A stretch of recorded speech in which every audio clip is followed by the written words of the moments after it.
So, padadala ko na lang yung oven.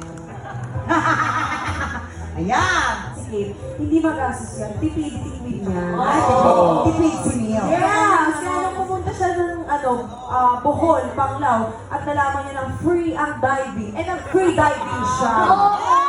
Lahat na lang magkakilala! Hello! Non-stop ang pagkwento niya sa free diving niya sa Bohol. So kahit lahat na lang kilala ni Faith, ang sagot ko, free diving. Free diving! 3, 2, 1!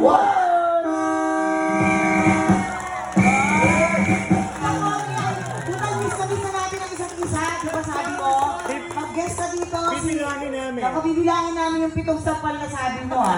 4, 3, 2, 1! Grabe, ang Nervous, ha? Oo, kinakabahan pa rin pag nandito na talaga sa harap eh. Pero at least ligtas tayo this time.